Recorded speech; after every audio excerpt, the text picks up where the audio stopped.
What's up, everybody? I'm Michael Krste, 3 years running top seller at ShineOn, now head of marketing at ShineOn. And before we get started in today's video, I just wanted to thank you for checking out our YouTube channel. If you like this kind of content, I want you to like, subscribe, hit that notification bell, and I hope you enjoy the video. What's up? What's up? How you doing, buddy? Not bad. How are you? Pretty good, man. Welcome back to the party. It's good to be back.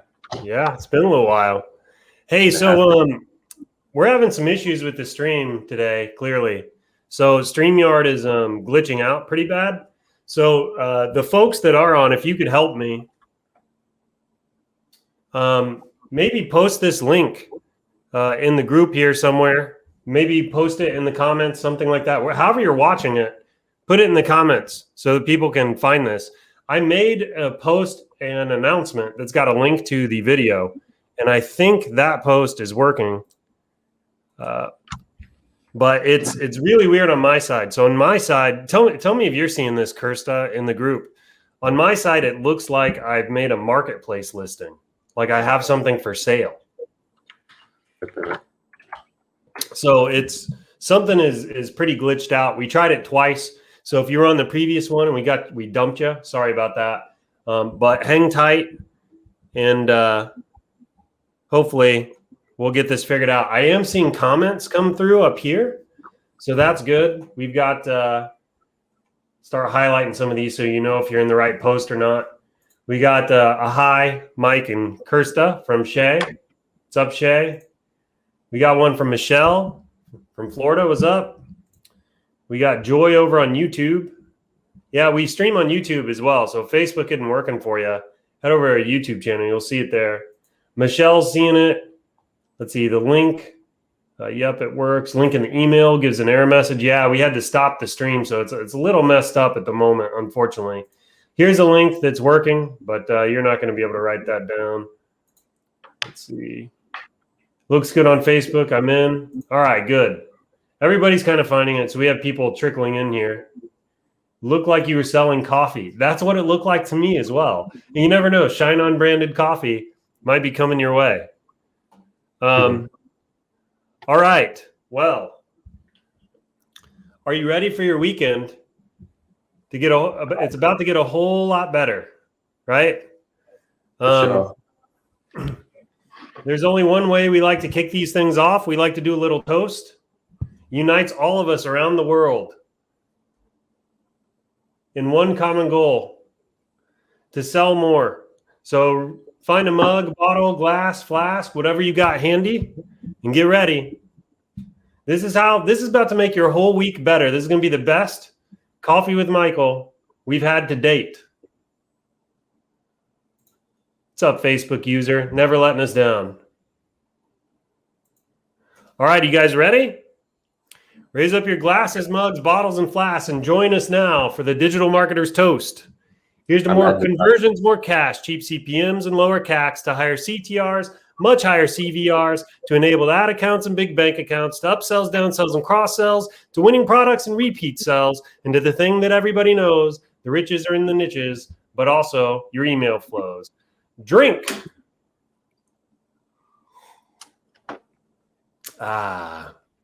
Now that was some good coffee.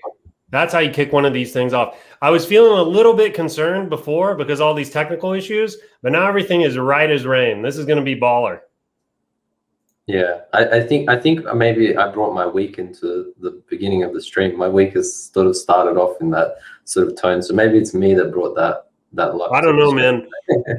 I've had a little bit of a rough week myself, so I don't think you're alone in that. So, hey, I'm going to pull us off to the side here. I've got some announcements to get through, and then we are going to get into some Q&A. Everybody ready for that? Give us some coffee emojis in the chat if you're ready to get to it. We're going to be doing Mother's Day scale, question and answer. And Krste is the guy for scale. He is the master scaler. I think he's been the top ShineOn seller for probably the last year, hands down. So we're going to get a lot of good stuff today. Made it. Got something here from Eric. What's up, Eric? We got locked in. We got some coffee coming. All right. Coffee, coffee, coffee. It's what I like to see. All right. Let me see if I can make this full screen. And let's just quickly get my laser pointer. Oh, yeah. All right. First, seller successes.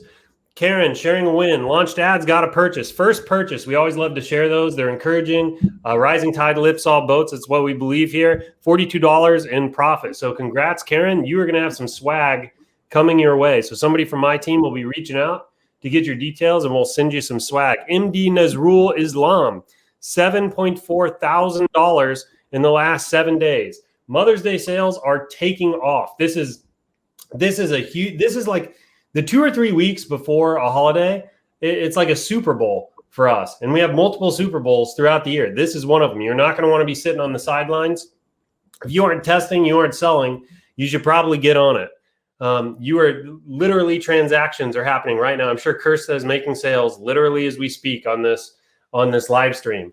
So that could be you. But if you're sitting on the sidelines, you're just gonna have to watch everybody else succeed and make their posts in the group. So anyways, $7.4 thousand.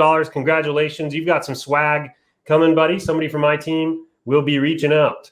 Alexander, he did $13,384 in this week. Right? Congratulations, buddy. You're kicking butt. This is what the holidays are all about. This is why everybody loves the holidays, because the sales just, it helps you niche down, right? Because usually holidays are niche specific. They at least narrow the list of niches you could go after, and people are buying like crazy. And Krste, feel free to jump in here if you want to add some color commentary at any point along the way. I will. All right. So then we got Jishan, $619, 12 purchases in 24 hours. Congratulations, buddy. Looks like he's a student here, buddy. He's mentioning Krste over here. Yeah, like I've been seeing a lot of these posts using the method. I've also seen a lot of people post, they tried it and it didn't work out for them, but obviously it's not all the methods. It's also to do with the product. So more times than not, I'm seeing positive posts, which is a good thing. Yeah, 100%. Something I've thought about a lot is, look, if every top seller is using a different method, that should probably tell you it's not the method that's the key to success. It has something to do with it. I don't want to diminish the importance of having a good method, especially to scale, but typically that's not what's going to make or break a campaign. What are your thoughts on that? So my thoughts are, like, the reason why I use the method that I use is it kind of removes a lot of the elements which by using like low budget or other testing methods, it kind of doesn't give you the full information. Whereas this type of testing method, I know if it works, I can throw big budgets at it, and 9 times out of 10 it would scale. Whereas like with low budget strategies, I haven't really, like, 7 times out of 10 I'd have success scaling it. So there's more inconsistencies with that way, and with the algorithm update, like, that's why we run it 1.5 days, because it's just throwing purchases at the end of the day, because the way that the aggregated events works, it's like, oh, hey, I'm underperforming, here's some purchases. And like, I've seen some members get like 2-3 purchases at the end of the day, like with like 0 add to carts pretty much up until the end of the day. So it's really surprising that way, and that's why we changed it from the previous iteration. And obviously there's more changes this week, so we'll see how we adapt and change and move on from there. But yeah, like the product, again, like product is 70-80% of it. Like having a good testing method helps as well. If you can get the information earlier, so this budget is kind of on the high side compared to what other people are testing with, but you're buying the information quicker, right? So your time is also valuable. How much time you lose in testing, especially when you're in this point of Mother's Day, you kind of need the information quicker in that essence. So this will give you the answers quicker rather than running lower budget strategies over multiple days. It doesn't give you the information that quickly when you need to take action quicker in these sorts of situations. So definitely that's why we recommend the 30-30 method 2.0. Yeah, no, by the way, I agree with you. You made 2 points there. I totally agree with. Typically, if you are testing with a low budget method, very rarely will those kind of port over into scaling. I have the exact same experience. You almost need two different methods if you take that approach. And then secondly, 70-80% of your success will always come down to the product. And that's not true, not just for print on demand. I've done so much selling. I've done selling as for services. I've done agency work. Like darn near 100% of the time, most of the success or failure of whatever it is you have is based on that product. There's no amount of fancy copywriting, no amount of fancy Facebook ad kung fu that can save a crap product. It just can't happen. Yeah, and really for me, scaling is not really scaling. It's like testing version 2 and version 3, because different products respond to different strategies. Like you mentioned, the low budget strategies. Sometimes I try a different scaling method, and if it doesn't go, I'll probably just scale horizontally with low budget. So just keep adding low budget assets and yeah, dude, try to squeeze as much as I can. But ideally, like I want like big returns on my investment, so that's why I do the dirty 30, and then I have good confidence, like 9 times out of 10 it will scale. So you have to weigh in your time investment as well. So if you're doing lots of these low budgets horizontally, how much time are you spending spinning all those up, and what's your return on that as well? It gets quite nitty gritty. So you should really be investing in getting the better product. So research your niche and find out what resonates with them, get the phrase catered to them, and see how big the audience is. Like you can just have the best product, and you might not have the size in the audience to scale it. So if you invest your time in those activities rather than spending up hundreds and hundreds of low budget ad sets and getting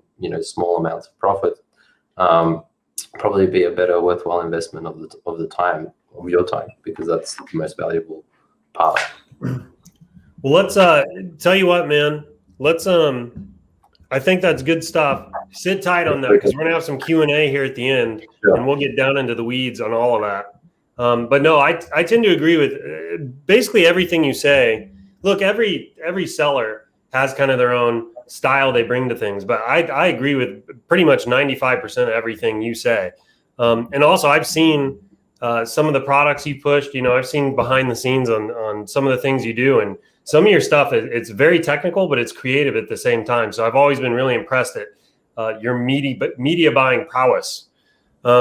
So hey, let's get through these top sellers. Then we got a few announcements, and we're going to do a Q&A with Krste. So whatever questions you have, you're going to be able to ask, and we'll throw them over to Krste and see if we can help you guys scale for Mother's Day. All right, so we have Shruti here. 3 sales doing the D30 method. So again, looks like they're using your method here. $194, 3 purchases. Congratulations, Shruti. You've got some swag coming your way. And looks like that was it for the top seller. So let's get some applause in the chat here. Give me those little clappy hands. We've got Karen, MD Nazrul, Alexander, Jashawn, and Shruti. Great job. Someone from my team will be reaching out to you, and we'll be sending you some swag. Could be a t-shirt like the one I'm wearing today. Might be a mug, might be a backpack. You just never know. You never know. We got all kinds of cool stuff. All right. I also want to talk about some UGC render stuff we're working on.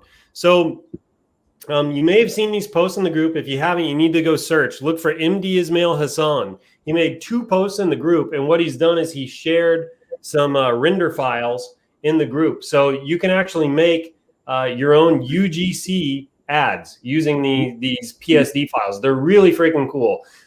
He also made a YouTube video on like how to do it. If you go to this bit.ly link right here, I've got this set up so that it'll redirect to the Facebook post. So that's bit.ly ShineOn UGC. Let me see if I can drop this in the chat here.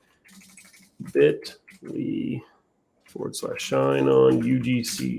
That should take you directly to his Facebook posts. These are awesome. And UGC images, at least in my experience, almost hands down always outsell the standard mockups, at least in my experience.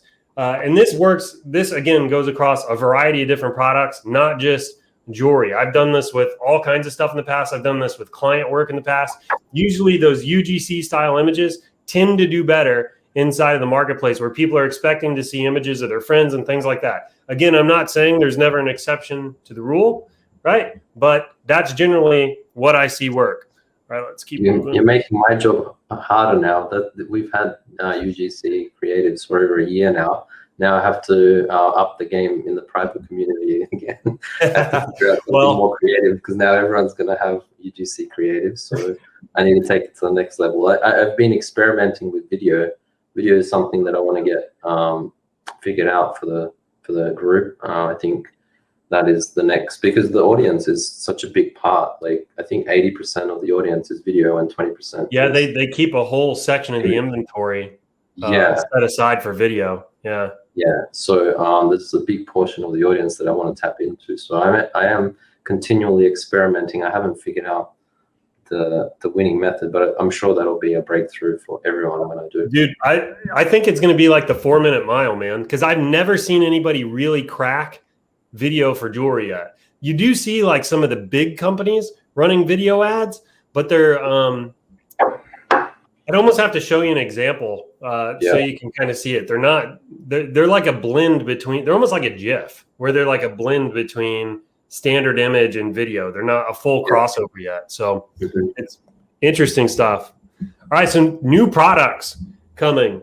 So these are coming Monday, guys. So get excited. We have been working around the clock to get these ready. It takes quite a bit to launch a product, believe it or not. And we have a whole team of people basically been focused on nothing but this for the last 2 weeks.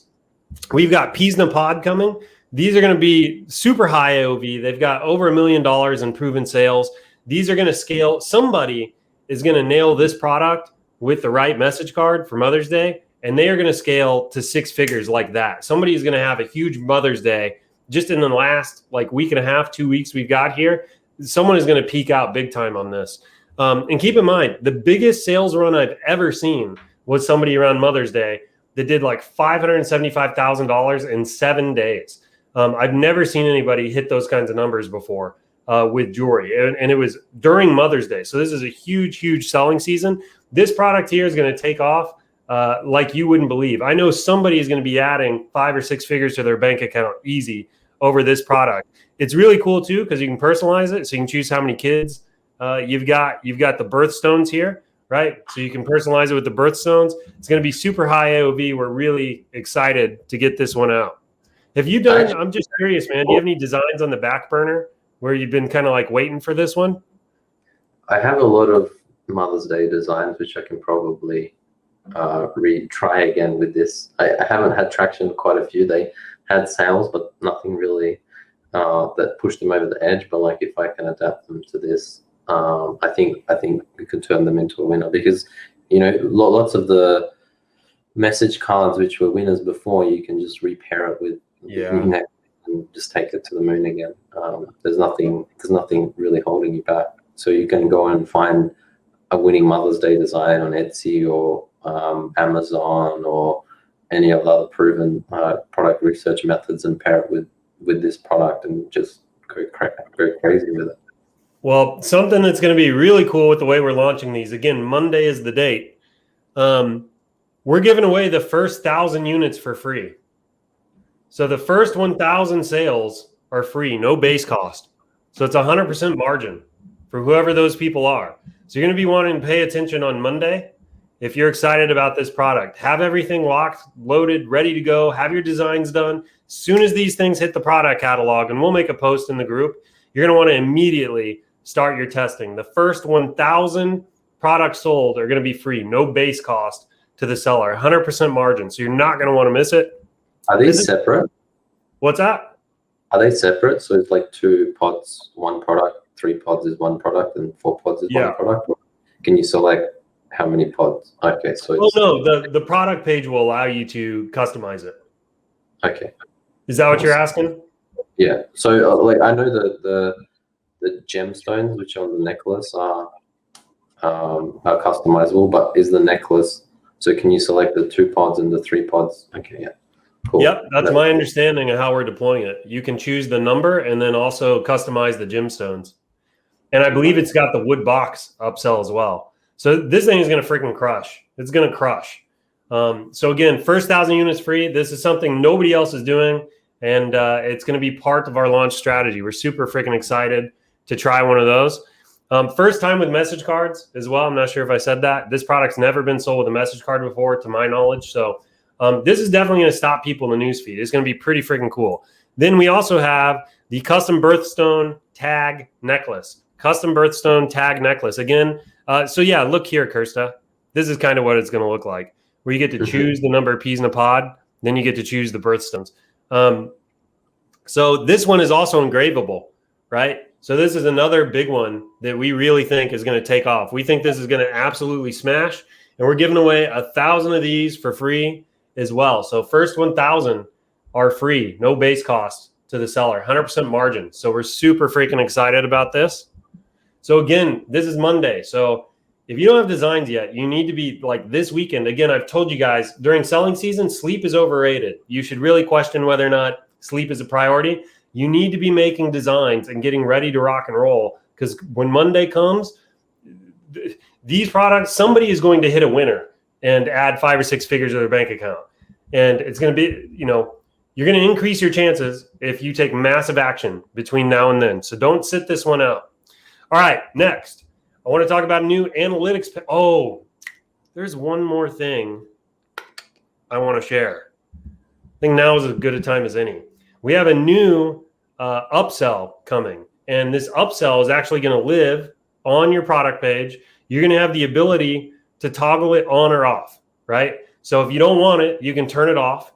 And if you do want it, you can turn it on, right? So you're going to have the ability to do that. New upsell coming. It's going to be $9.95. I'm not going to tell you exactly what it is yet. And we're going to split the revenue with you 50-50. 50-50. That is coming soon. And we're trying to get that launch before Mother's Day. So we'll see if we can get it done. We're pushing really hard to get this available to you.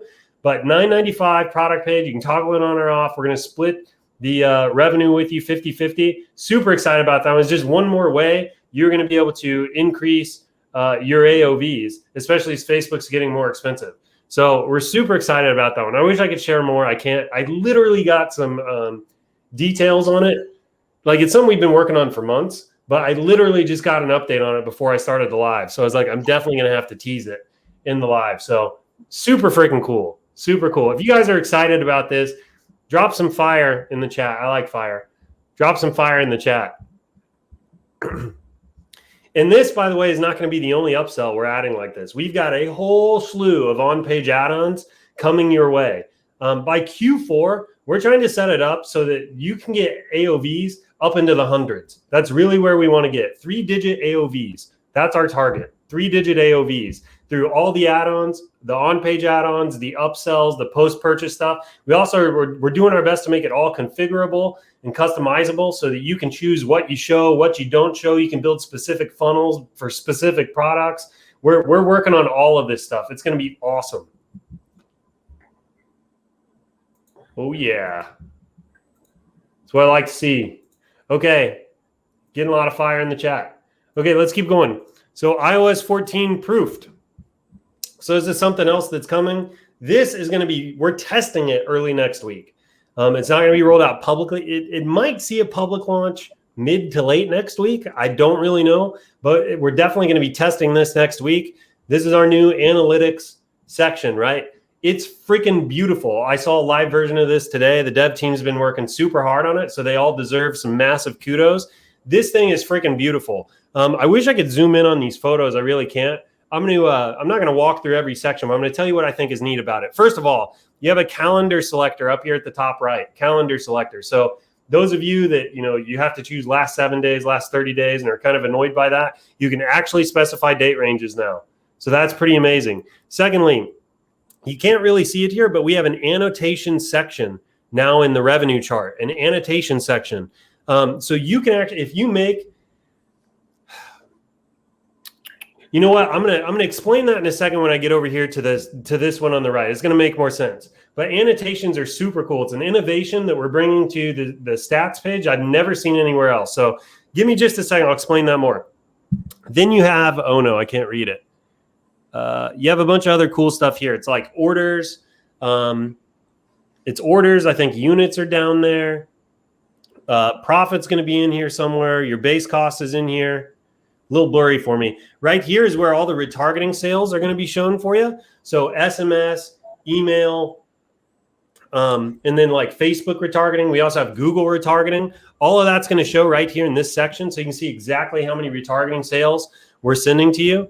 You're going to have your top 5 AOVs, top 5 sellers selling products down here at the bottom. And then you're also going to have conversion data. So we're actually going to show you the number of like view contents you've had. We're trying to use Facebook's language here. The number of view contents you've had, the number of add to carts, initiate checkouts, all of that stuff. Then over here on the right, this is for product. This is product specific analytics. So if you can see up here at the top, you've got a product here. This is going to be accessible right inside of the product admin, right? So you're going to be able to go into the admin, go to a product, and it's going to have its own analytics section. So you're going to be able to see analytics right inside of your product. And so again, a lot of these charts are going to be repeats. So you have revenue and things like that. Now I'm going to talk about annotations real quick. Let's say you're trying to increase the conversion rate on your chart. Or let's say this new upsell I told you about, you want to toggle it on. And now you're in this place where you're trying to balance like, I'm getting higher AOVs, but is it worth the trade-off if my conversion rate took an impact? Well, what you're going to be able to do is you're actually going to be able to come to this chart, make a note, right, on the date you implemented that change, and it's actually going to add a little dot right on the chart. You're going to be able to hover over that dot and see exactly the change you made on that day, and it's going to stay. It'll stick there forever so that you're going to be able to essentially do conversion rate optimization on your product pages with these annotations. I'm super excited about that because if you've ever tried to do true conversion rate optimization, keeping track of your annotations and the date you implemented things, I've not seen a tool that allows you to integrate that into the visualization of the data. This is the first time I've ever seen that. So I'm super freaking excited about that. And then right here's where the real iOS 14 proofing comes in. We're going to have a full suite of UTM data right here, right? So we're going to implement a system where you can actually add UTM parameters into your ads. And if you don't know what those are, don't freak out. We're going to provide training for it when we do it. But this is essentially going to allow you to get to get around iOS 14, right? So if Facebook won't report purchases back, you don't have to worry about it because we'll be able to tell you right here which ads your purchases came from based on UTM data, right? So for example, you'll be able to go and create an ad. You're going to be able to put a unique UTM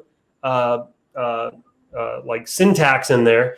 And then when somebody clicks your ad, goes to your page and they view content, add to cart, initiate checkout, and purchase, we are going to essentially fire those events ourselves, almost like we have our own pixel. And you're going to be able to come right in here and interpret the data. So you'll know which ads are driving your purchases and your add to carts and all that kind of stuff. So even though iOS 14 may cause some data to be lost and data to be slowed down, something like that, you're still going to have all of it right here. It's essentially going to make you bulletproof from iOS 14.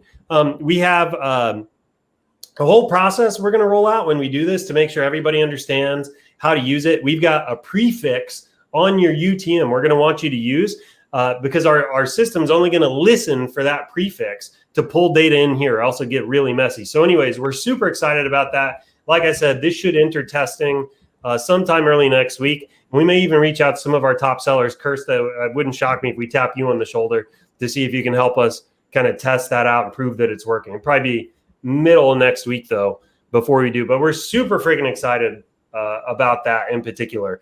We've wanted a better analytics section for some time. So this is going to be pretty awesome.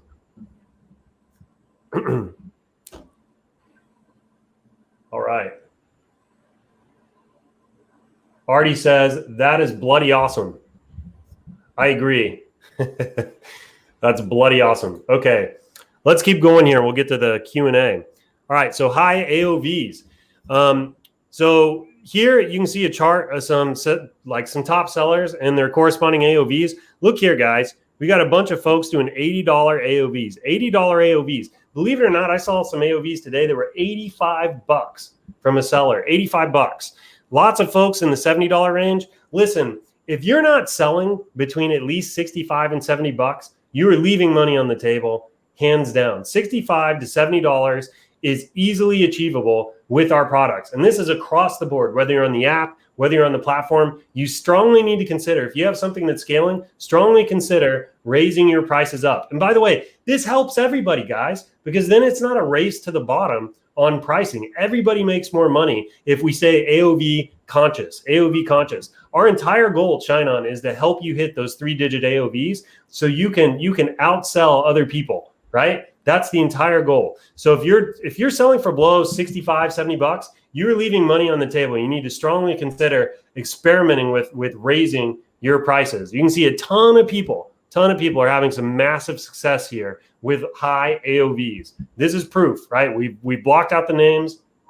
We're never going to share that kind of data with people. But this right here is telling you can raise your AOVs, guys. You can make more money. And $1 can make or break a campaign.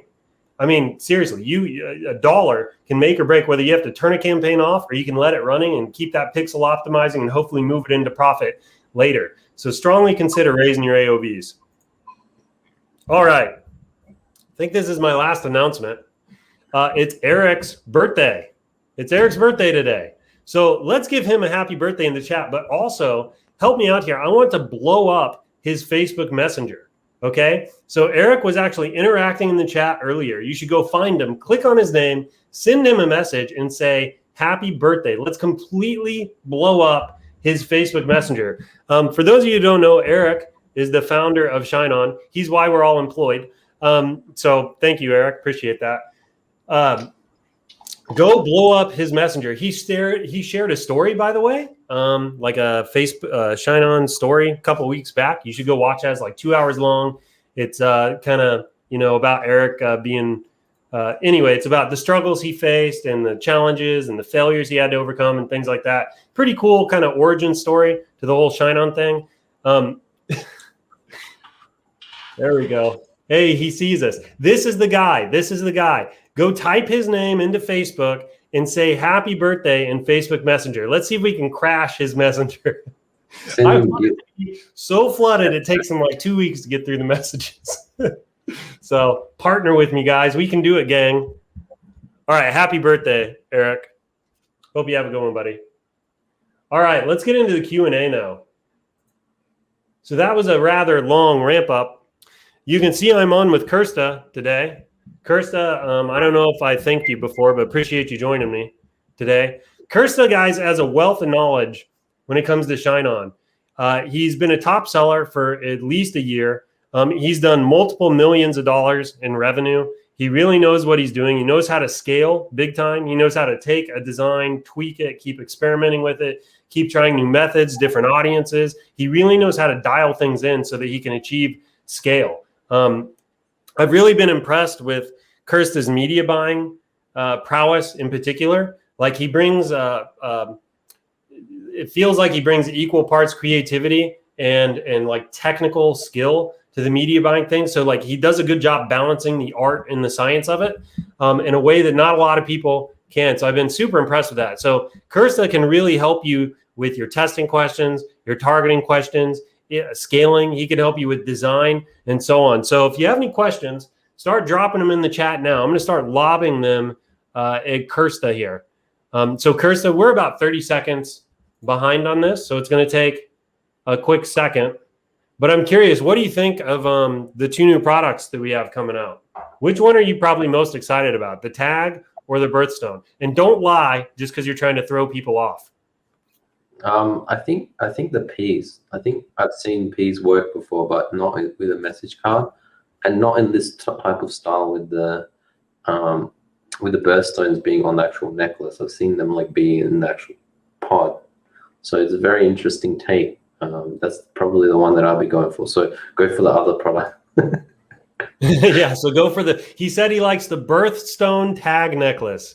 Just for anybody that missed that, the birthstone tag necklace. Right on, dude. Okay. I think we got a question here from Michelle. Hey, Krste, you only sell on platform, and thank you for all your help.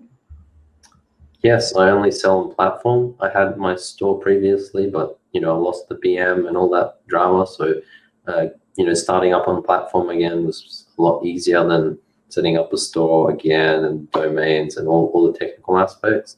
And the other advantage is you don't have to worry about customer support and all of the back end stuff. So you can just focus on the main stuff, which is marketing and advertising. So advertising and your product research. So finding the products which will scale. So that really streamlines down your workflow. So you don't have to worry about hiring people, screening people, making sure they're doing the right thing, and all of the other aspects. So I still haven't transitioned away from platform. I'm still like selling on platform at the moment. I am working on a brand, but it's still like early days. So platform is probably going to be something that I continue with for at least the next year. But yeah, I'll still be selling ShineOn, but on my store most likely in the next 12 months. Yeah, dude. I will say that if you don't look, you can sell in your own Shopify store and probably do fine. But if you start to scale and you don't have the right system set up, you can drown really quick. It's like you'll create a tidal wave that will totally consume you. Specifically when it comes to customer service, returns, complaints, all that kind of stuff. So platform it's a great place for people to start. And ShineOn, the way ShineOn is innovating, like it's just so fast that to me, it's becoming more and more of a no-brainer to start on the platform and maybe even just live on the platform. Depends on your goals. I've heard recently a lot of people having trouble with Shopify and PayPal in general in terms of holding funds and that sort of stuff. So you don't have that risk exposure as well from starting a store. I think it's more for newer stores. For older stores that are aged and matured, they're not really running into problems. But with the newer stores, I think that's been an issue. I think people are looking at different e-commerce platforms as well. So there's always plus and minus. You have to weigh up for yourself what the better opportunity is. Yeah, man, that's a good point. Hey, we got another question here from Paul. So, Krste, let's talk about scaling. When you have a couple bangers, 303 sales, $10,200 profit, $4,103 spend in the last 7 days, how do you get Facebook to spend more money and keep CPAs down? That's impossible. Like, because once you start scaling, you're hitting more of the audience, and what happens is the pixel starts narrowing your audiences down, so it knows who your buyers are. So it's spending more money to acquire them because it's not going to show it to people that it's not going to buy. So it becomes increasingly expensive to acquire the customers over time. So this is why you should be looking at refreshing creative, doing different variations of the same product, so you'll hit the different parts of the audience. So say for example you do like a light message card, you can go 3 shades darker, or you can flip the scale and go like dark message card variation of the light message card. So just the color change can hit like a different segment of the audience, which I proved by a case study last year.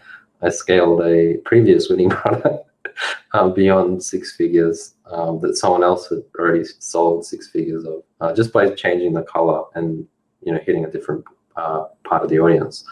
And the other thing is you can try a new pixel for the different variation as well. That way you start fresh and that starts the learning phase. I've like in Q4 I started a brand new pixel and I scaled to 7 figures within I think like 2 weeks or 3 weeks.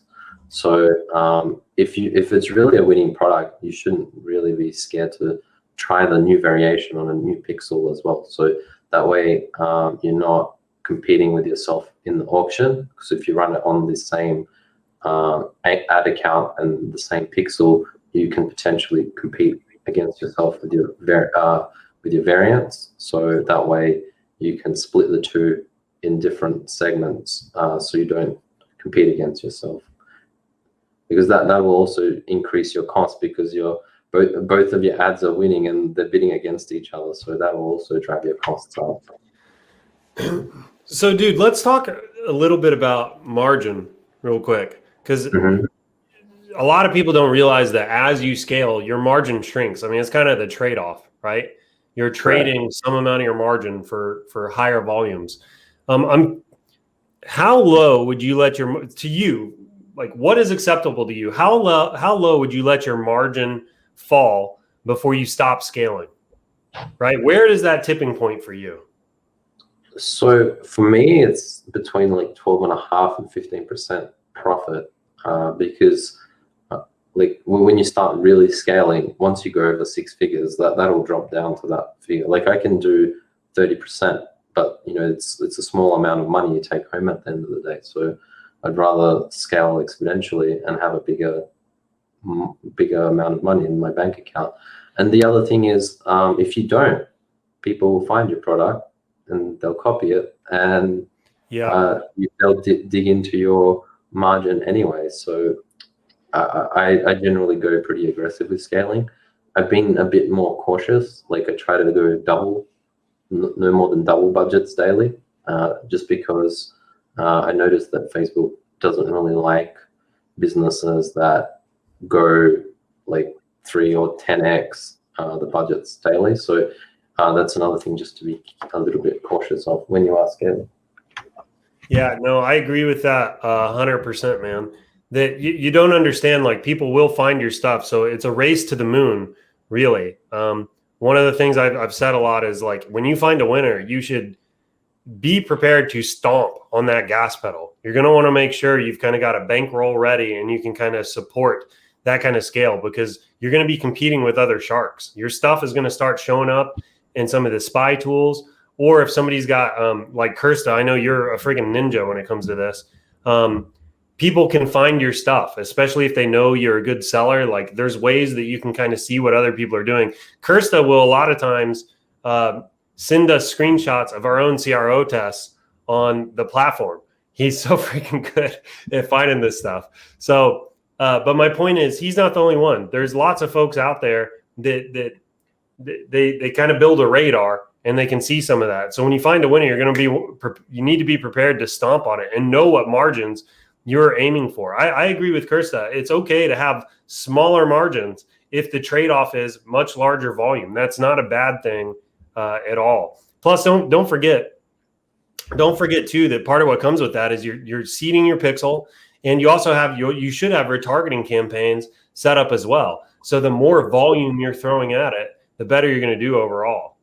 Yeah, just to add to this, I discourage everyone just going and finding a winning product and copying it like for like. So I launch a product and I see I get ShineOn retargeting. I see 10 copies of my product within a week. You're going to be competing against me in the auction, and you're going to get scraps of the product. Like you can make money off it. I'm not saying you can't, but you want to do your own take on the product, do a different variation so you're not competing against me in the auction, because you want to take home a bigger part of the pie, and you won't learn the skills of creating the winning product, and you're just basically copy and pasting, and that doesn't really translate over a period of time. There's always little things you can change on the product. You can flip it to a different audience. There's so many things you can do rather than just going ahead and copying. And this is the thing which I come across quite a lot. People have found a winning product and they've come to me and they're like, how do I scale this? But so many people are scaling it. You're all competing against the same traffic. It's not really going to go 6 figures and beyond because everyone's competing for the same audience. Why don't you flip it and make it do a different variation of color, do a different variation of a necklace, change the audience. There's so many different variables which you can flip, and you can still use the same phrase. I've used the same phrase in 4 or 5 different niches. You can just reapply it. Learn from the winning product and do your own take on it. You can do a better design than the original, and there's a different part of the audience which may like your design better. So that's basically my insight on that side of things. I think that's a very valuable lesson for everyone that is looking for winning products, to get the lesson from that winning product and apply your own take on it rather than just pasting it and trying to compete, because you're competing against someone who has like lots of engagement on the ad. They've got their page could be hundreds of thousands of likes, so they already have organic reach and all of these other things which are driving their ads to higher value. And then you've come in with your lower page and all that sort of stuff. So Facebook's going to rank my ads higher over your ads in auction. So that's why I don't recommend just taking something and copying it and trying to push it. Most times won't go very far. Yeah, I totally agree with that. I've had the same experience, man. I've actually, when I've started out, I would, all new sellers do this because it's you're learning and it's difficult not to. You'll find something that's winning, and I've never like carbon copied something, but I've made things very, very similar before. And it's like, unless you bring something a little bit new, a little bit fresh to it, it's kind of tough to get it to take off. And that could be putting it in a new niche, could be changing up a design element, could be changing a few minor things inside of the phrase. But I think, Krste, correct me if I'm wrong here, your big takeaway is look at the winner and try to draw a lesson from it. Like, why does it work, right? Keep that piece and then change the rest and see if you can go get it, take off in another niche or something like that. For sure. And like, if you are testing products and you're getting sales and it doesn't go to scaling, figure out what you did right and what you like, dissect what you're learning, like, because you've spent money and you've got information back from Facebook. Take away the lessons. Don't just say, oh, it's a failure. Dissect the information which you got. Try and think of what maybe you can change some things up which will push that product over the edge to make it work. So that, like, can I make the design simpler? Potentially I had too many design elements. Can I improve the phrase? Can I shorten the phrase? You can try different takes of that product. So if you got sales, that means you've done something right. So you can try and improve on the product which you have before completely throwing it away. Because you've got information back that people are interested, but there's not much people apart. So there's a low amount of people which are interested. So how do you appeal to the bigger part of the audience? So you start looking at the design and seeing what you can simplify or make better to push it to the next level. So related to kind of product and design, we've got another one here that I think is probably a decent segue to get into. Think Artie is asking about the phrase research. Seems like it's 90% of the product, and I'm struggling to nail the phrase length, font size, font selection, things like that. Do you have any advice? Yeah, so phrase length, there's no real like right or wrong answer here. I've done short, I've done long. It just really, it's more about resonating with the audience, like trying to invoke the emotion, whether it's funny, whether it's sentimental, whether it makes them cry. Like you want to appeal to the emotional aspect. So when you look at the phrase, you have to make sure that it has the emotional element. So I've seen like a lot of people just do designs and there's like no emotional aspect, where it's like really short and there's no like thing that could resonate to make them pull the trigger. So normally the phrase is broken down into 3 parts. It's like the hook, the punch, and the close. And the punch is generally the middle section, which is the most emotional part of it. So that's what I look for in a phrase. So I look for all of those 3 elements. So the hook basically just draws the attention and gets the buyer interested, and the punch is the strongest part of the phrase. So this is the middle part. So this is the part where it should like really hit them on the head, buy this product. And then the close is just basically finishing off the phrase. So I love you forever and always, or you mean the world to me, for example. Like that's just topping off the ice cream, like the cherry, like that's all the close is. And then you have the from mum or from dad or from husband, or love from husband. And yeah, so that's basically what I look for, rather than phrase length and all that sort of stuff. I make sure that it has the key elements of the phrase. Font size should be really big. I always tell everyone it should be extremely big, and I normally go for serif fonts, which are really easy to read.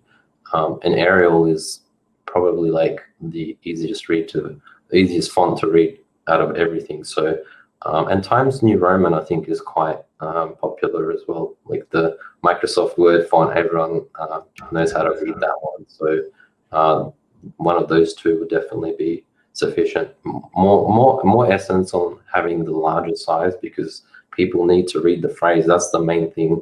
That's the key part of your product. The phrase is the key part of your product. Forget the necklace, forget the advertising. The phrase is your biggest seller for your product. 100%, dude. What are your where do you like to do your phrase research? So I already have like a database of winning phrases that I've accumulated over time, and I just literally use the Frankenphrasing and try different variations. So I don't really do phrase research anymore. Phrase research prehistorically would be Amazon, would be Etsy, would be Facebook, would be AdSpy, would be like all of these different platforms. And I just built out like winning phrases and phrases which I liked, and I take inspiration or pieces and mash them together and create something new. Like at the moment, I think 2 or 3 of my products are Frankenphrased. So taking 2 winning phrases and putting them together, but making sure they still stick to the format which we're speaking about before, like the hook, the punch, and the close. Like if it doesn't flow well and it doesn't, like you can't just mash phrases together, right? It has to flow.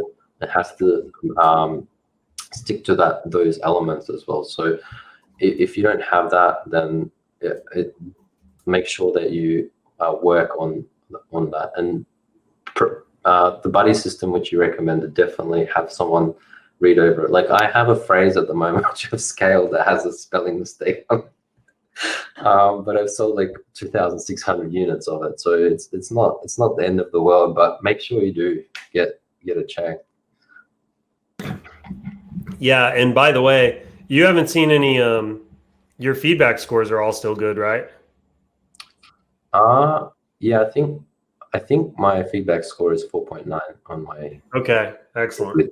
We actually try to find those. Like if you make a grammatical error, guys, use the buddy system. Proofread all of your stuff. We have limited capacity on our side and finite resources. However, if in the course of fulfillment we do find a spelling error, we will actually proactively reach out to the seller and try to get that fixed. We don't catch them all, right? Because we're not reading, we're not proofreaders, we're not copy editors over here. But if we find one that's obvious, we'll usually bring it up. Or if a customer complains, we'll also try to reach out to the seller to get that fixed. But I guess my product is that good that people don't care that it's got a spelling mistake in it. Anything back. Like I haven't stopped the ads because they're already like optimized and stuff. I've started a new variation with the correct spelling, but it's kind of too little too late. Like I'll start scaling the new variations, but it'll take some time for them to get some ground on them. So yeah, it is what it is. It must be subtle enough that it's not putting off your buyers. So it must be fairly subtle. But yeah. Make no mistake. I mean, depending on the grammatical error, I mean, it can hurt your conversion rate if it's an obvious one. Mm-hmm. So yeah, to Krste's point, use the buddy system if English isn't your native language. But yeah, English is my native language, but you can still make mistakes. Everyone's human. Yeah, fair enough. Here's a question. And by the way, I wasn't implying that to you. I was speaking generally. Here's a question from B. Krste, how are you able to get so many sales without using targeting or niching down? I guess I'm the master of this. It's really about like knowing your audience and what they're looking for, and finding to check if there is an audience out there. So when I go for big broad products, I haven't really been able to. I think I had like a sub niche last year around this time. Yeah, I had a sub niche last year this time, which was in the new mom niche. So that was like the only sub niche which I really had success with. I just tend to go for the bigger products because they have the most ability to scale. So I just follow the testing method which I shared with you guys, the Dirty 30 2.0. I also have a NOS strategy which is in my Triumph community group. I use one of those two, and that's basically all I do. So if I don't get the results which I'm looking for, I'm probably just going to go to the next product, even though if I get a few sales, I'll maybe diagnose it, but most times I just probably move on and try to find the product which shows the results which I'm looking for, so I can push bigger budget into it and scale it. So really early, it will show like within the first $90 spent. So Dirty 30 is 1.5 days, 2 CBOs at $30 each. So we'll spend 45 per campaign, and you're looking for about 2 to 3 sales across the 2 campaigns. So if it doesn't give me that feedback, I'm pretty sure if it gives me like 1 purchase or something like that, it's not really what I'm looking for to scale. So I'll probably just move on and find a product that meets that criteria to push it to the next level. So it's more about finding the product which resonates. And it may, don't get me wrong, like the niching down and targeting is much more easier to get off the ground. So I've seen like a lot of people that are going into these sub niches, like it's easier to target and they get off the ground with their products much quicker. The broader products, you really need to have that product which is winning upfront, and it pretty much needs to respond straight away for you to get the indication that it has the potential to scale exponentially. All right, I got another one here from Ruby. So this wasn't directed specifically to you, but I want to ask you anyway. So Ruby says, good to know. She was having a conversation in the chat. Any other tips for a newbie? I have a question, like, would you have some top tips that you would give total new sellers? Like, let's say they just signed up for ShineOn today. Would you have top 1, 2, 3 tips you would give them to start out? So my tips would be, I guess the common thing which I've seen is even people that join my Triumph community is that they've already started with ads and they don't really understand what it is they're doing. They're running ads. They don't know that they're running a business. They don't know the fundamentals of running a business. They don't know, the mindset side of things, which is so important. So I would take a step back and have a look at, going through all the ShineOn resources. So you've got lots of resources available on Facebook. You've got the YouTube where you can learn a whole bunch of information from there. I'd probably look into mindset as well. So you have to be like really detached from outcomes, because I see a lot of people that focus on the dollar side of things and they don't focus on what it is they're doing. So do a lot of research on what it takes to run a business. Do some research on how to have a positive mindset in business as well, and then start looking into the advertising aspect of things. So like the advertising aspect, I know everyone's excited, I want to make money and I want to jump into Facebook Ads Manager, but there's so much of this free information out there that you can access. So like you can learn all of this stuff and it'll save you money. Like if you invest in yourself and you invest your time to learn initially before actually spending any money, you'll save a ton of money. Because I see like a lot of people just rushing to sell. There's always an opportunity around the corner. We're finishing off Mother's Day, and graduation is going to be for another month, and then you've got love niche / wedding season. So there's always an opportunity around the corner. You don't have to start ads and jump in tomorrow. You want to preserve your capital to a point where you're ready to start testing. So don't rush. Have a look into what it is you're doing. Use all the free resources. So There's plenty of groups which you can join in Facebook other than ShineOn. So you've got like e-commerce communities, you've got business fundamentals, and I think there's quite a lot of. I think I'll need to create like a list of these groups which you can have a look and post that on the later. But there's so much free resources out there. You don't have to spend a ton of money, and the ShineOn YouTube is quite good. I've seen some of the content on there. So props for that as well. Well, yeah, and you've got the cumulative knowledge of the world at your fingertips here if you have an internet connection. So, yeah, like there are so many resources out there. It's ridiculous.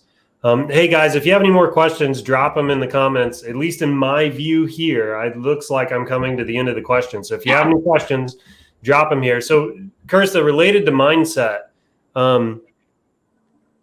like what would you say are some of the more important kind of mindsets you need to have figured out? I mean, I'm hearing a lot of this whole understand you're buying data, try not to be emotional when you're analyzing your ads and spending money.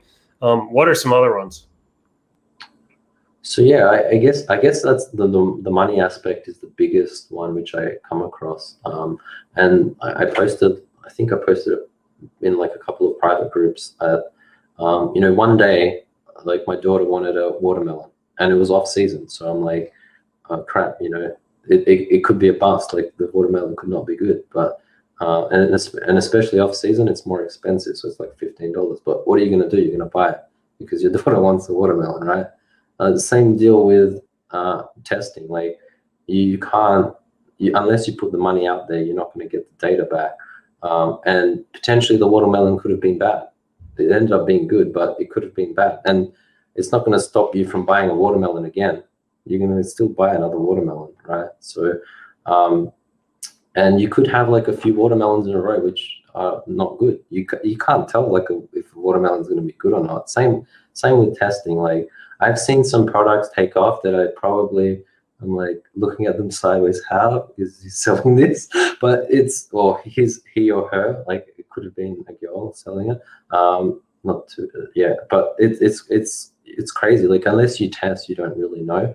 But make sure you like learn all the fundamentals of the message card and all the other aspects before you put products into testing. I think I asked you a question similar to this when we did an interview, but I'm gonna ask it again to see if I can get a different answer. Do you think you brought any like mindsets just from your personal life to ShineOn or to your experience as a media buyer or to this print-on-demand space that has benefited you, right? Something you learned kind of outside of here that you were able to kind of port over that's helped. Yeah, I guess playing StarCraft to a competitive level was the thing which probably helped me. So I was thinking how to outsmart everyone else, like what I could do. So the price increase which I did last year around this time, and I shared it. I actually shared like after a month or two of having success with it, I shared it in the ShineOn community. Hey guys, raise your prices. You can make the necklace look a bit better by polishing it off a little bit and increase the perceived value. So there's like little tricks like that which I did, and I'm always trying to like find different things. But yeah, I don't want to like my approach is I always want to be one step ahead. So I will try different things and try to have something special to bring to the table that isn't offered anywhere else. So I'm always touching different aspects to try and be ahead of the game, I guess. That's basically me at a competitive level, because the thing is, when I could play the same person 7 times in a row. It's like poker. Like when you're at that high level, you're basically going to verse the same people, and you really have to get into their head. Same deal when you're media buying.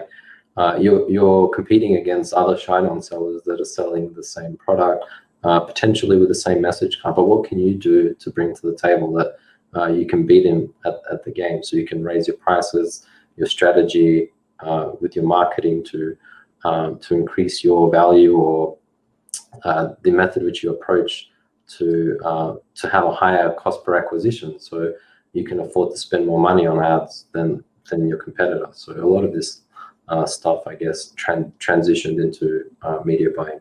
Dude, I love that, man. It's like the 5% that separates the good from the great, you know?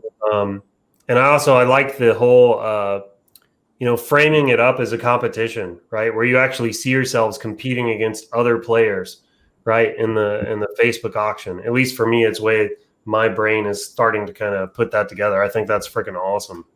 Yeah. If you're competitive, it's a good way to keep yourself motivated to outmaneuver your opponents. Yeah, and again, we're back to the money thing. Like, if you don't learn to be disciplined and like take your emotions away from the money, like when you start scaling and you have more money on the table, like you don't want to switch off your damn ads after having one bad day, because you're scared to lose money.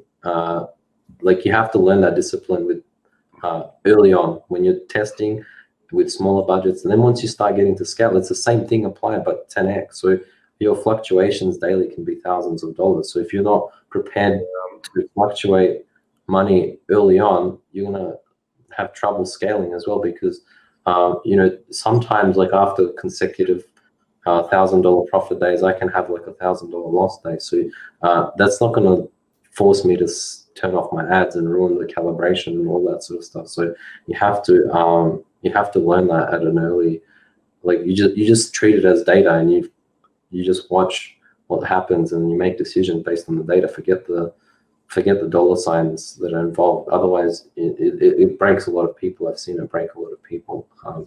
And it's literally the 5% that continue with it and prosper. Like I've seen some of my members that scaled this week that were having trouble with some of these mindset aspects, and they managed to overcome these sort of obstacles. But yeah, it's so crucial. Yeah, so I learned that from a guy named Andy No. I was getting into affiliate marketing back in 2016, 2017. And Andy No he's kind of a deep thinker, but he's also kind of a writer on this stuff. And one of the things he would constantly say is, you're not losing money, you're buying data. You're not losing money, you're buying data. I remember I had to like write that down and remember that, because especially when you're first getting started, I mean, the lessons you learn are kind of expensive when you're first getting started. But the thing is if you can't kind of grit through some of that initial loss, you'll never actually learn how it works. And you'll just keep yourself from ever reaching success that may be in store for you. So I totally agree with that. Here, let's move on to another question here. Keep the questions coming, guys. I see that a few have trickled in here, so I'll get to those in just a second. I'm working my way down the list. All right, so do you follow greeting card format, or in the greeting card with something more general? I think back to your phrase. Go ahead. 80% of the time I follow greeting card format, but I've had some variations where I just have like a title at the top and a close, so deviating away from the greeting card format. And sometimes I leave it open, so rather than going love mom, love dad, I leave it open and test and see who the buyers are, and then probably I'll put love mom or love dad based on what data I get back. So that's a good one if you're testing like daughter niches or son niches. You can sort of leave it open-ended, so you don't have the love greeting card format. You can test the phrase as like to my daughter, and then just leave it open, see what results you get back, and then basically put the ending on it after that. So that's a little trick to help as well. But like I think 80% of mine are greeting card format, and some of them will just like congratulations or some other topic at the top, or may not have any topic. It may just be like the phrase itself. So it's more so than not the greeting card format which works. Very nice. I'm reading the comments here as you talk, so I kind of lose the plot here occasionally. Let's see. B, Krste, are you personally attracted to the phrases you come up with? think they're asking if you like the phrases that you come up with. I guess the phrases which I sell aren't the phrases like that I think are great. Like I write phrases. I've written some unique phrases, and I've paraphrased some like amazing phrases, and sometimes they just don't sell. And this is the other aspect. Like you can't be emotionally attached to your products either, because you just sink money into them without any sales, and that's very scary as well. And yeah, I've seen lots of people do that as well, because like they're either a really talented designer and they go overboard on designing the actual message card itself, or they then they just think that the design is amazing. Why isn't it selling? And really, like, design isn't such a great such a important factor. It's more the phrase. But yeah, like I'm not really personally attached to any of the phrases that I use. The ones that I like generally don't go anywhere. Yeah, by the way, I'm kind of the same way, man. You just never know if you don't test. In fact, some of the ones I just like, one of my first winning phrases, I can't for the life of me figure out who was buying it, because like it was such a bad phrase. It was so cheesy. I was just like, I could never gift this to anybody, and I sold like over 10,000 Bengals with it. So it's a weird deal. Do you have a design team? So for most times, like, I do my designs in Canva, and like I literally have like a standard sort of format. Like it's very simple that I test with, and then I'd probably put it to the design. So within Triumph community, we have 2 designers which are on. They're basically on all the time, so members can get them to do designs for them. So I have 2 designers that we work with at the moment, and potentially as we grow, we'll probably add more designers as well. So yes, I do have designers, but most of the time I test with like not black, like charcoal or white message card with the phrase, very simple first, and then I would test the variation to see if there's any improvement when I add like a design.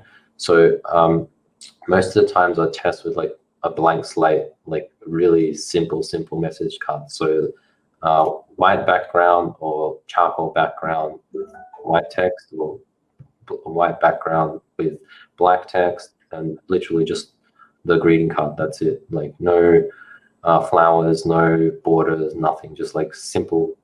And then I transition to the designs to see, because a lot of time what happens is when you add more elements to the design, it narrows your audience down. It's like when you go to buy a car, the salesman will try to get all your objections over the table so they can sell you the car. So the more objections you have for the buyer, so you might have a flower, you might have a picture of a girl or mom. Like the more things you have, the more things you have them for them to say no. So the less things you have for them to say no. So like if your font's really big and they can read the phrase and the message is clear and precise, it's basically going to appeal to the wider part of the audience. So you may miss out on the smaller part of the audience which do like fancy designs with flowers and all that sort of stuff, but you're narrowing your potential reach. So that's why you test the bland, like simple first, and then you transition into design variations after that, because you don't want to narrow yourself down from the get-go with a design message card.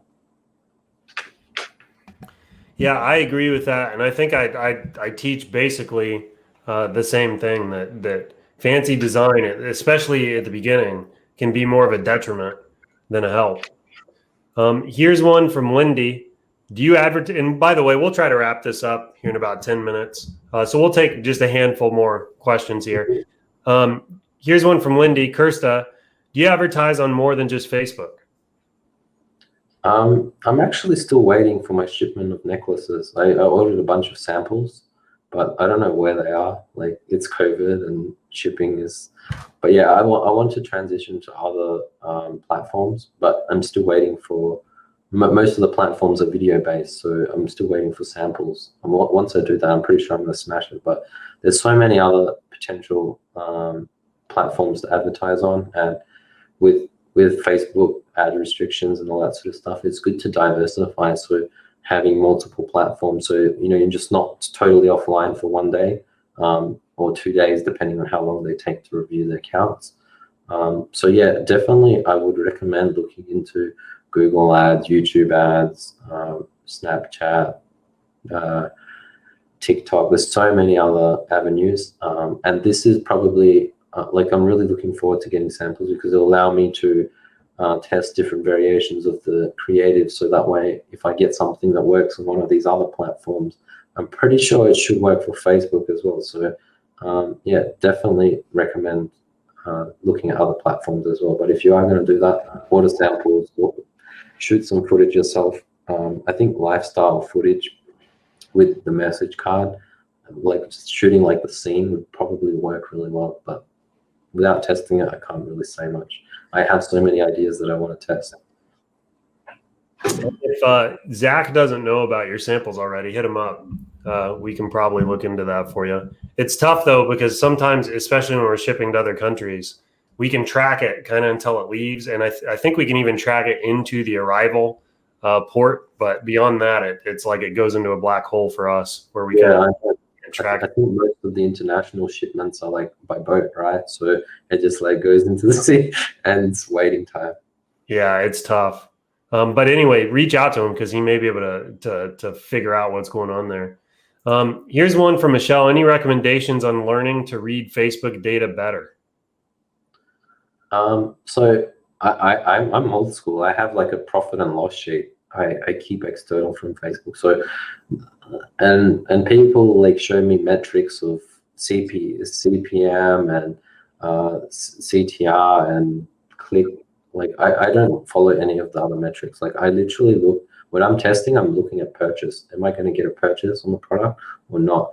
All of these metrics will fluctuate. There's so many variables that are in play, like how many people are in the auction, what your advertiser score is based on your page, and all these other variables. It also depends on where Facebook is at with your learning for your particular pixel. So it may just be that, like, say for example, your bid is has to be higher than the other advertisers. So people will switch off ad sets because they don't have an impression by this dollar or doesn't have this kind of cost per click, but they miss out on a potential sale if they left it on for $4. So they cut it off at $3. It's bidding higher, and by the time it reaches the $4, it will give you the sale. So like I don't look at any of those like metrics. That's why I go with the dirty 30 method. Like it's literally like $45 over 2 days, and I cut it if I don't get purchases. That's as simple as it gets. And you'll see with CBOs, especially they fluctuate. Like one day I'll have like $5 CPMs, and the next day I'll have $12 CPMs. So it fluctuates exponentially. So I don't really look at the other metrics too much. Just focus on the purchases. That's what's important. You need to know if your product people are interested in purchasing. That's all the data you're buying. All the other metrics will fluctuate, and I basically don't pay attention to them. Yeah, I recommend the same thing, especially when you're new. You can just get lost in that data, and it can get really intimidating. You can literally talk yourself out of this if you don't simplify it down to kind of the brass tacks. Here's a question from David. What's that? Yeah, I was going to say, like, it doesn't really matter, like, because even with a click-through rate of 0.2, I think I was getting like 3 or 4 ROAS. Like Facebook knows like it only needs to show to a small amount of the audience to get you the purchases. So it'll probably figure out who your buyers are and only show it to them. So even though you don't have like a bunch of people coming through your funnel, you're getting a high amount of purchases because it's like literally just showing it to your buyers. So there's no real advantage of focusing on all of these small metrics. Like if you're running a big brand and you have like hundreds of thousands of dollars of spend, and like this stuff really matters, yeah, but for what we do, it's more about proving that the product can get purchases, and then also proving that it can scale, so you're getting more purchases as you add more money. Yep, agree. Here's one from David. What day of the week do you launch products, or does it even matter?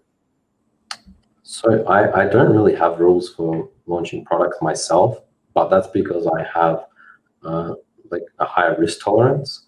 But for everyday, I think it's like Monday to Friday, which I recommend.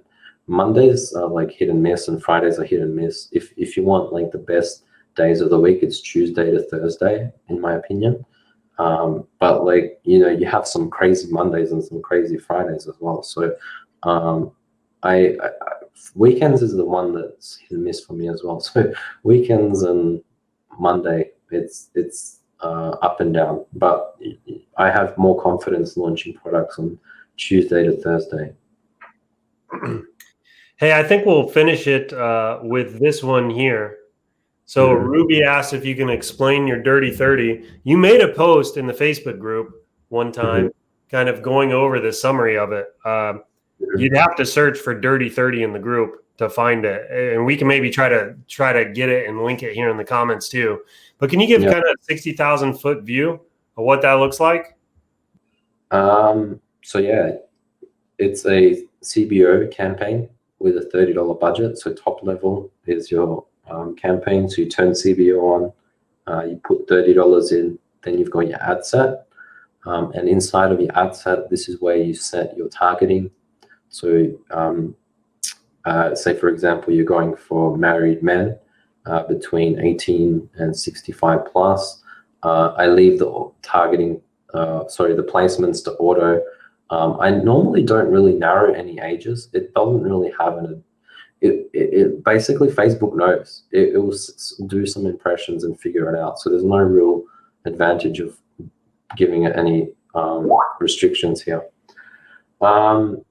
And then, you know, you can, after doing the targeting, you've got the ad. So the ad is where you put your creative, and you basically, I think in terms of ShineOn, you want to have one of the enhanced creatives or one of the new UGC creatives, which are even better.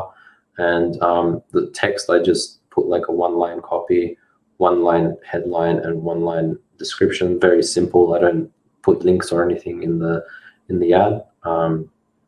And then all I do is duplicate that one more time after publishing it. So I've got two campaigns with $30 budget, and I'll run that for a day and a half, and they'll spend $45. If I get 2 to 3 purchases, I'll leave it running, and I'll look at ramping it up and adding more Dirty 30s.